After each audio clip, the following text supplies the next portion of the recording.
This happened some time ago, but it still replays in my head with disturbing clarity. Because what started as an innocent fishing trip with my two friends turned into one of the strangest and most terrifying trespassing experiences of my life.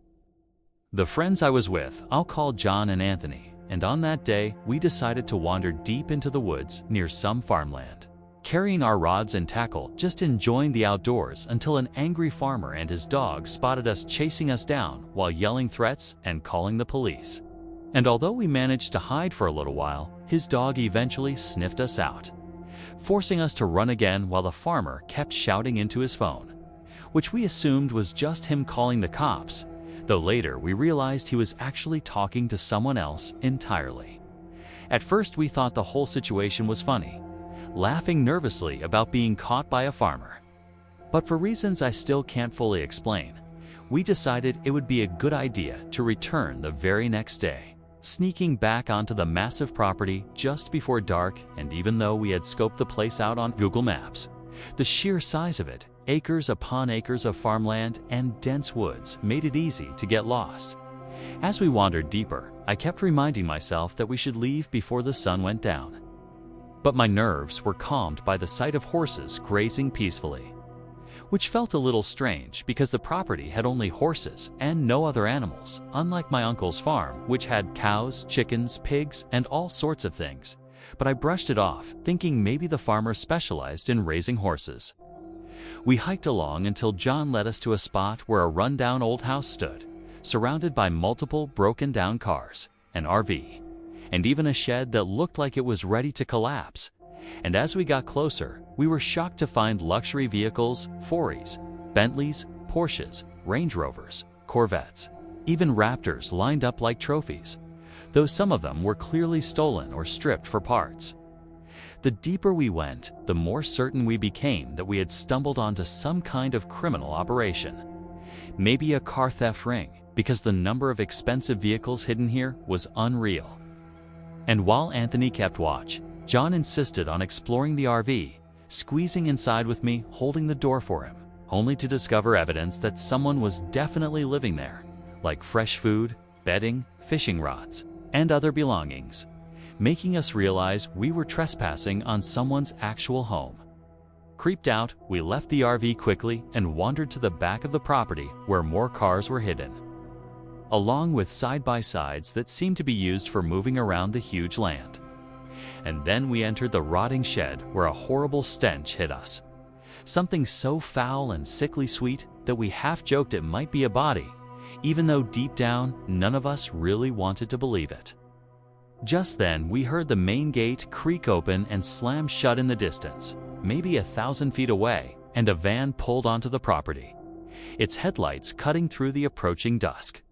So we sprinted into the trees, not knowing if the driver had spotted us, hearts pounding as we tried to stay low in the brush. By then, we should have left, but instead, we pushed on to the far side of the property where another massive camper was buried under decades of vine sitting, beside an equally overgrown jet ski, and although it looked abandoned, we didn't dare make much noise trying to open it because of how close we were to the main farmhouse. Sneaking around the house, we stumbled upon yet another expensive sports car, Ole Ferrari, covered in dust, but still clearly valuable, and, though we didn't take a picture out of fear, the realization that so many stolen-looking vehicles were spread across the land made the whole place feel sinister. Nearby, we noticed a fridge and a cooler tucked away in thick vegetation, and while John poked around the boat beside it, we joked nervously about what might be inside. But as soon as we approached the cooler, the smell of rot and decay hit us so strongly that we backed away immediately, deciding we didn't want to open it and confirm what we suspected. That was when Anthony froze, saying he heard something moving nearby. And after a moment of silence, we all heard it, two strange noises that could have been wood creaking or branches snapping. But in the paranoia of the moment, they felt amplified, like something unnatural was moving closer. We took turns climbing onto a rock to get a higher view over the head-high brush, and while John was up there, he suddenly froze, his face draining of all color as he stared into the distance without speaking. So I climbed up after him, and what I saw is something I will never forget for as long as I live. Just beyond the brush, at a table, sat a man with a black cat, but his face wasn't right at all. There was no hair, no eyes, no mouth, no nose, no features of any kind. Just a smooth white surface that made him look inhuman, like a blank mask stretched over his skull. And though we were 50 feet away, it felt like his faceless head was turned directly toward us. Beside him was a woman, and unlike the man, she had clear features, and the instant she made eye contact with me, she suddenly bolted up and began running toward the side of the property, as if she was trying to cut us off, which snapped us out of our stunned state and sent us into full panic. Whether the man's featureless face was real or hidden behind white bandages or tape, I will never know. But that blank, unnatural head is seared into my mind. And as we tore back through the woods in the dark, we kept hearing noises, stomping, galloping, even distant screams that made us believe we were being followed. Even though we couldn't see anyone behind us, it took what felt like forever to get out, and we nearly added 2 miles to our escape route just to avoid circling back near the house. But finally, we reached safety, gasping for breath and shaken to the core. And to this day, none of us can explain what we saw, though we all agree on one thing: whatever that faceless figure was, it wasn't something we ever want to encounter again, and we will never, ever set foot on that property again. Ever since I was a kid, I had this strange personality where I kept to myself. Barely had any friends, and instead of playing outside with others, I spent most of my time sitting in front of a screen, playing video games or scrolling through different things on the computer. And when I got a little older, like during high school, that habit slowly transformed into me wandering outside on my own, going for long walks, exploring places that most people ignored, and eventually developing a fascination with sneaking into areas that I wasn't supposed to be in, especially cemeteries and abandoned buildings.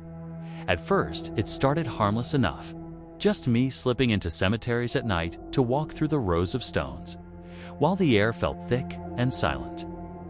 But as I got more comfortable with breaking little boundaries, I began taking bigger risks, like sneaking into old hospitals, schools, and broken down properties that looked like nobody had touched them in decades. And once I learned how to drive, the whole thing became easier because I could travel much farther and reach places I had only seen on a map. Most of the time I went alone, since honestly, I enjoyed the quiet more than company. And I never really felt fear the way most people would if they were in the same situation, walking alone through decaying places at night with only a flashlight to guide them. Though looking back now, I should probably say that I used to feel fearless, because one night at a little church in the woods completely changed that. The way I found these places was simple. I would go on Google Earth, zoom in on rural areas until I spotted shapes that looked like abandoned structures hidden by trees or fields.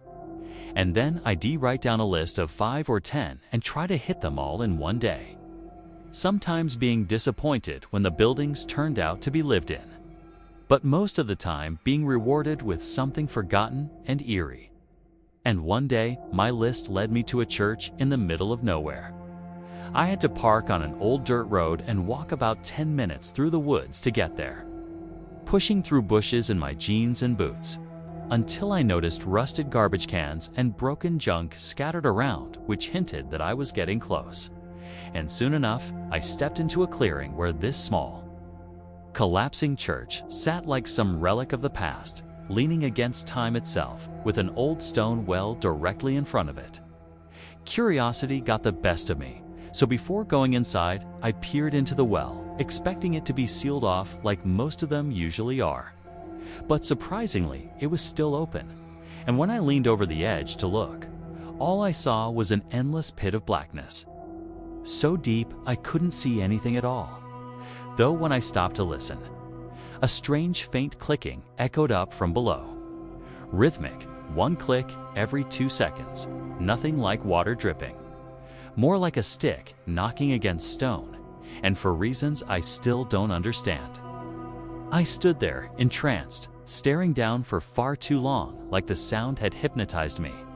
Eventually, I shook myself out of it and went to the porch, the old wood bending and creaking under my weight, before pushing open one of the massive doors, which groaned so loudly that it echoed through the forest behind me, and stepping inside, I found the air thick with dust, the smell of rot and old wood filling my nose, while broken light from shattered stained glass windows painted eerie colors across the ruined pews and crooked pulpit.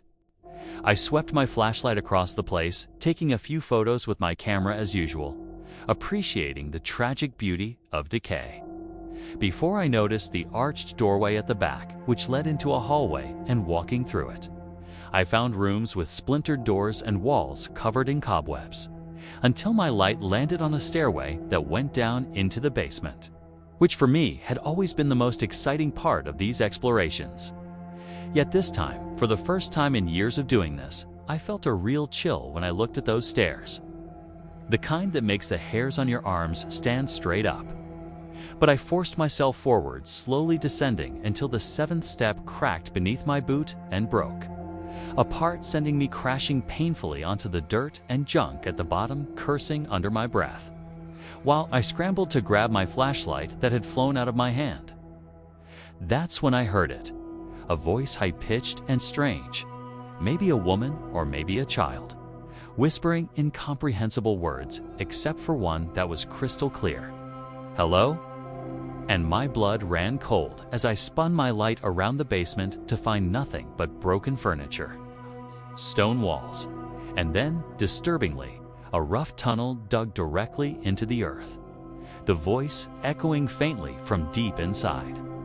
Against all reason, I took a few cautious steps into the tunnel, noticing the walls had been dug by hand, when suddenly my flashlight began to flicker violently.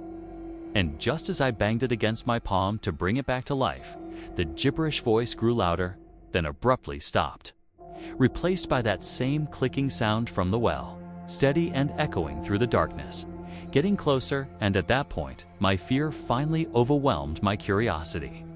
I bolted back toward the stairs, remembering the broken step. So instead of risking it, I grabbed the sides of the staircase and hauled myself up with pure adrenaline, abandoning my dropped flashlight and sprinting through the hallway past the shattered pews, out the doors, across the clearing, and past the well, only then realizing that the forest around me had gone deathly silent. No birds, no wind, nothing but the thundering of my own heartbeat. One last time I glanced into the black mouth of that well, saw nothing but darkness.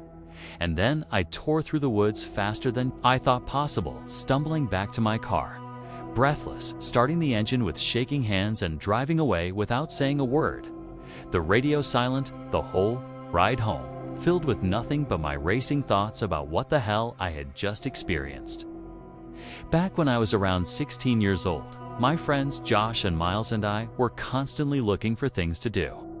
And one day, after watching YouTube videos of cliff jumpers, we discovered that there was a quarry not too far from where we lived, only about 30 minutes away, and even though it was private property, we decided we wanted to go there and try it ourselves. The first time we drove out, Miles was the one behind the wheel of his Jeep, since he was 17 and already licensed, and the whole road leading up to the quarry instantly felt sketchy, with a narrow dirt path circling around the site, shabby white metal box-like buildings on one side and fences on the other, plastered with warnings like no trespassing and blasting zone. Not to mention the most unnerving sign of all, a big hand-painted board that literally read "Trespassers will be shot on sight." Now in Texas, property owners legally can shoot trespassers under certain circumstances, but it's not something that usually happens. So we laughed nervously and told ourselves it was just a bluff to scare people away. And then Miles parked in a gravel lot near an abandoned-looking building while we all climbed out, glancing around with a mixture of excitement and unease, before beginning our walk to the cliffs. As we made our way down the path, a truck passed by us, and the driver, a middle-aged man with a blank, expressionless stare, locked eyes with us through his window before continuing on without a word. which was creepy enough that we all fell silent, though his lack of action convinced us that maybe people didn't care too much about kids sneaking in. We eventually reached the fence, climbed over, and started our adventure at the smallest cliff first, cheering each other on until after 10 minutes we spotted a large snake gliding across the water below, which made us decide to move farther down the quarry, where we found a taller ledge, maybe 35 feet, and after carefully checking the depth of the water, we spent nearly an hour taking turns jumping, shouting, and laughing like everything was perfectly fine. At the very end of the quarry, while walking toward an even larger cliff, a black Hummer suddenly rolled up and blocked part of the path, and inside was a woman in her 30s, who rolled her window down and screamed at us in a furious voice, demanding to know what the hell we thought we were doing on her property. We froze, caught completely off guard, and I tried to stammer out something innocent, pretending we thought the place was public land. But she clearly didn't believe a word of it. Her face twisted with anger as she raised her phone and yelled, "John, get the gun," which sent an instant chill through my whole body as Miles, Josh, and I stood paralyzed with terror. She told us to follow her vehicle, driving just ahead of us toward a gate, and as we stumbled behind, apologizing over and over, she finally stopped and pointed toward the dirt road leading away, saying the police were on their way and that if we didn't want to be arrested, we better run as fast as we could. So, without hesitation, we thanked her, turned, and sprinted away faster than we thought possible, reaching the Jeep and peeling out, vowing never to return. But of course, that wasn't the end, because months later Miles convinced me to go back, promising that this time we would have a bigger group for safety. And after I reluctantly agreed, we rounded up 5 people and drove in my car, parking at a small church a couple of minutes away, so the woman wouldn't TC our license plate if she was around again. We walked down the dirt road, joking to calm our nerves, when a car pulled up beside us and a guy about our age leaned out, warning us to watch out for a black Hummer, which made us laugh since we already had our own horror story about it. But once he drove off, we jumped the fence again and decided to head straight to the second cliff, thinking it would be less visible from the road. For about an hour, we enjoyed ourselves without interruption until suddenly a silver van crept down the dirt path near the entrance, about 25 yards away, and though it wasn't the black Hummer, something about it made us tense, so we started gathering our stuff, keeping an eye on it from behind the trees, out and close, that we all ducked instinctively, hearts pounding as we realized someone was firing. And after a few moments, another string of shots rang out, echoing off the quarry walls until it felt like the sound was right on top of us. In pure panic, we bolted toward the fence, the exit at least 300 yards away, and as I led the group with Aiden just behind me, I kept hearing more gunshots, at least 8 by the time. We were halfway across the clearing, and even though I looked back desperately, I couldn't see who was shooting or where the bullets were coming from. When we finally reached the fence, we scrambled over it like our lives depended on it, landing hard on the dirt road just as luck seemed to shift in our favor. Because the same young man who had warned us earlier about the Hummer was parked there in his white truck, and we begged him frantically for a ride. He let us climb in and drove us to the end of the property, dropping us off quickly, and we ran the rest of the way to our car, slamming the doors and speeding off, our adrenaline still coursing through us, all of us swearing never to go back again. Not after hearing those shots and knowing just how close we came to being caught or worse.